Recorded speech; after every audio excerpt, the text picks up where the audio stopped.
हमने 9th में पढ़ा था कि रियल नंबर क्या होते हैं, वो रैशनल और इरेशनल नंबर से मिलके बनते हैं।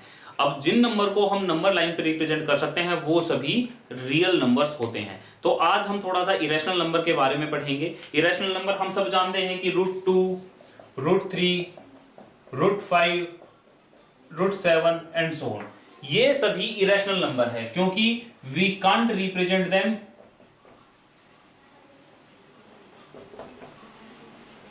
इन फ्रैक्शन। हम इनको फ्रैक्शन की फॉर्म में नहीं लिख सकते, यानी P/Q की फॉर्म में नहीं लिख सकते, इसलिए ये सभी इरेशनल नंबर हैं। ये सभी इरेशनल नंबर हैं। तो आज हम इन्हीं के बारे में पढ़ेंगे, इन्हीं को प्रूव करेंगे कि √2 इरेशनल क्यों है, √3 इरेशनल क्यों है, √5 इरेशनल क्यों है और √7 ऐसे सोन ये सभी इरेशनल क्यों है।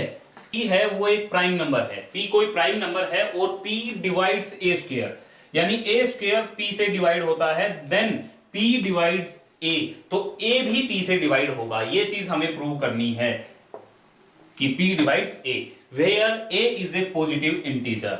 जो A है वो एक पॉजिटिव इंटीजर है। चलो इसका प्रूफ शुरू करते हैं।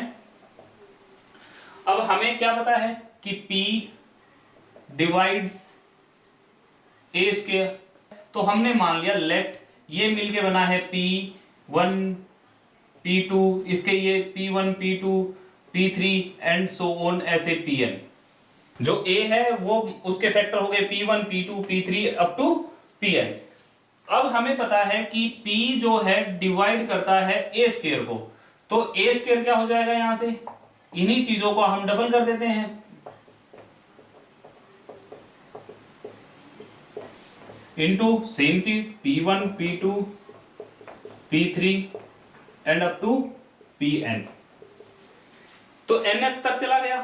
अब हमें पता है कि P A² को डिवाइड करता है, तो यानी कि इस A² को जब P, बिकॉज P डिवाइड्स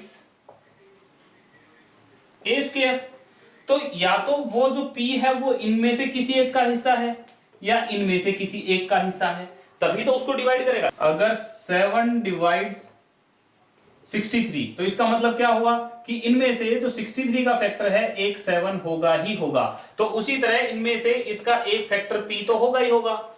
अब ये भी A है और ये भी A है, अगर इसका फैक्टर P है, इसके अंदर अगर P आता है, मान लो इसके अंदर P आता है, इसके अंदर P आता है, तो वो P है इसके अंदर भी आएगा। इनमें से P1 P2 Pn में से कोई ना कोई तो P होगा। अगर वो इसके अंदर P आया तो ये भी A और ये भी A, दोनों में क्या डिफरेंस है, क्या कोई डिफरेंस है क्या। That's why P also divides A, इसलिए P A को भी डिवाइड करेगा। P divides A² as P lies in A, P A के अंदर लाई करता है, P A के अंदर लाई करता है, तो इसके अंदर भी लाई करेगा, इसके अंदर भी लाई करेगा, तो P ऑल्सो डिवाइड्स A। अगर कोई नंबर उसके स्क्वायर को डिवाइड करता है तो वो नंबर उसको भी डिवाइड करेगा। सेम ऐसे ही अगर कोई नंबर उसके क्यूब को डिवाइड करता है तो उस नंबर को भी डिवाइड करेगा, क्योंकि उस नंबर में वो एग्जिस्ट करता है। अभी इसी चीज का हम आगे यूज करेंगे प्रूव करने के लिए। हम शो करते हैं कि √3 इज एन इरेशनल नंबर, कि जो √3 है वो एक इरेशनल नंबर है। हम इन थ्योरम को प्रूव करते हैं प्रूफ बाय कंट्राडिक्शन से। हम करेंगे प्रूफ बाय कंट्राडिक्शन, यानी कि इसका अपोजिट मान के चलेंगे और हम अपने रिजल्ट पर आ जाएंगे। तो चलिए शुरू करते हैं। कंट्राडिक्शन में क्या है, ये बोल रहा है कि ये इरेशनल है, हमें ये दिखाना है, तो हम मानेंगे let √3 is a rational number. हमने इसको रैशनल नंबर मान लिया। अगर ये रैशनल होगा तो क्या होगा, हम इसे P/Q की फॉर्म में यानी फ्रैक्शन की फॉर्म में लिख सकते हैं। Therefore √3 is equal to P/Q। ठीक है, लेट कर लिया हमने कि ये P/Q होगा, where P and Q are integers and Q is not equal to 0। जहां पे P और Q इंटीजर हैं और जो Q है वो 0 नहीं है। यही कंडीशन होती है कि फ्रैक्शन में लिख दिया हमने और Q 0 नहीं हो सकता, और P और Q क्या है, ये दोनों इंटीजर्स हैं। अब एक चीज और है, P and Q are prime numbers. हम इस तरीके से लिया है कि ये प्राइम नंबर्स हैं। मान लो एक 4/6 है, 2 2 जा 4, 2 3 जा 6, अब ये आया 2/3। तो ये 4/6 लिखने का कोई फायदा हुआ? कोई फायदा नहीं हुआ, क्योंकि तो कैंसिल आउट हो गया 2 से, और हमारे पास जो फाइनली आया वो 2/3 आया। तो हमने 2 और 3 में क्या है, अब देखो इनका फैक्टर कोई और नहीं है, सिर्फ 1 के अलावा कुछ और कॉमन नहीं है। अब इनमें सिर्फ ओनली जो कॉमन बचेगा वो सिर्फ 1 है, इसलिए ये को प्राइम नंबर्स हैं। इनको क्या बोलेंगे? आर को प्राइम नंबर्स। ये दोनों को प्राइम नंबर हैं, क्योंकि दोनों में जो बचा 1 कॉमन बचा। तो हमने ये दोनों को प्राइम अगर ले लिए तो P/Q हमारे पास आ गया। P अगर Q दोनों को प्राइम नंबर थे, तो अब हम आगे सोल्व करते हैं। √3 Q को हम इधर लेके आ जाते हैं, Q = P। अब हमें ये स्क्वायर रूट हटाना है, तो क्या करेंगे? Squaring both side. Squaring both side करेंगे तो क्या हो जाएगा? √3Q इसका स्क्वायर = P²। अब ये √3 का भी स्क्वायर होगा और Q का स्क्वायर भी होगा, और ये आ गया P²। √3 का स्क्वायर क्या आ जाएगा? ये 3 आ जाएगा। तो हमारे पास ये आया। अब देखो, अगर 6 के अगर हम फैक्टर लिखते हैं जैसे 2 × 3, तो 6 को 2 भी डिवाइड करेगा और 6 को 3 भी डिवाइड करेगा। सेम इसी तरह तो ये देखो P² को हम क्या लिख सकते हैं? 3 × Q², ऐसे लिख सकते हैं। इसको उधर लिख दिया, इसको इधर लिख दिया, यानी P² के 2 फैक्टर आ गए, 3 एंड Q²। तो इसका मतलब क्या हुआ? That's why 3 divides P²। जो 3 है वो P² को डिवाइड करता है। और हमने पिछली थोड़ में क्या पढ़ा था? अगर कोई किसी के स्क्वायर को डिवाइड करता है तो वो उसको भी डिवाइड करेगा, तो वो P को डिवाइड भी करेगा। तो हमारे पास ये आया कि 3 अगर P² को डिवाइड करता है तो 3P को भी डिवाइड करेगा। ओके, अब यहां तक क्लियर है। अब हमने मान लिया P को 3R। भाई P का एक फैक्टर तो 3 है और दूसरा फैक्टर हमने एज्यूम कर लिया R, कोई फैक्टर R है।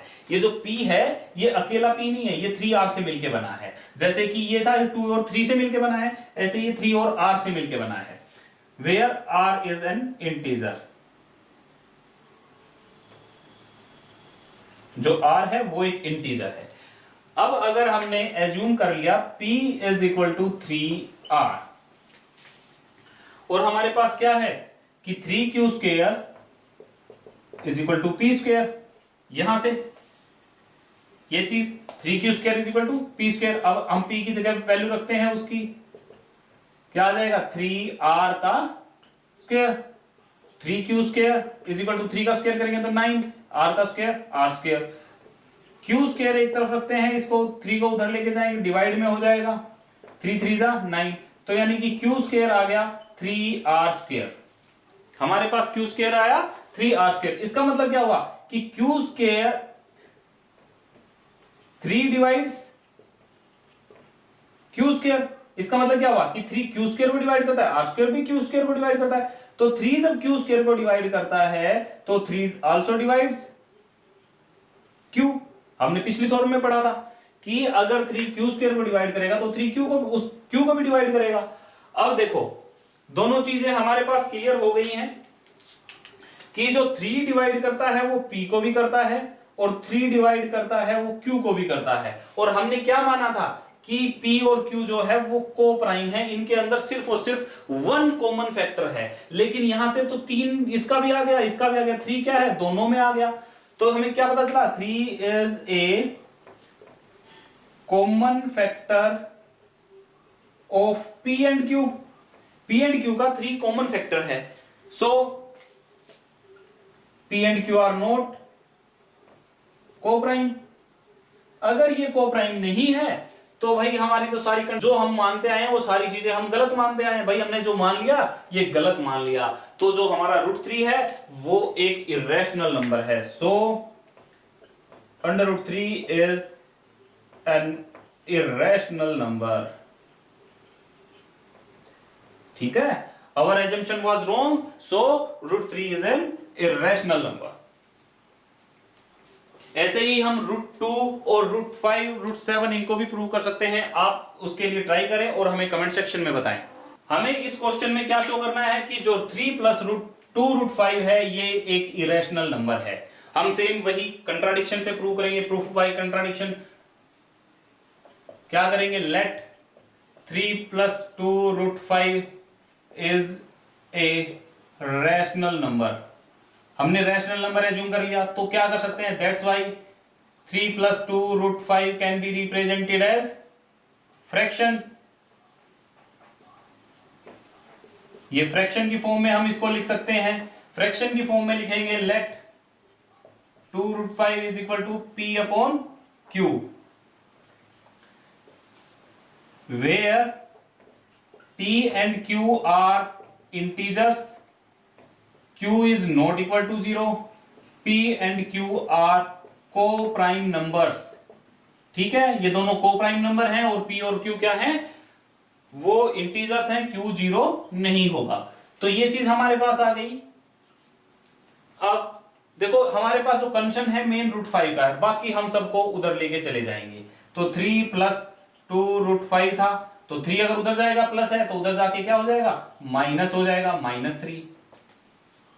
अब √5 को इधर रखते हैं, 2 इधर हमारे पास एक्स्ट्रा है, 2 इधर मल्टीप्लाई में उधर जाएगा तो डिवाइड में हो जाएगा, डिवाइड बाई 2। अब हमें पता है कि जैसा हमने माना था P is an integer, P एक इंटीजर है, Q is an integer, 3 is an integer and 2 is an integer. ये सारे इंटीजर हैं, इंटीजर भी हैं, ये एक रैशनल नंबर भी है, ये एक रैशनल नंबर है, क्योंकि होल नंबर है सारे। तो क्या हो गए, सारे के सारे क्या हो गए, रैशनल नंबर हो गए। ये भी रैशनल नंबर, ये भी रैशनल नंबर और ये भी रैशनल नंबर।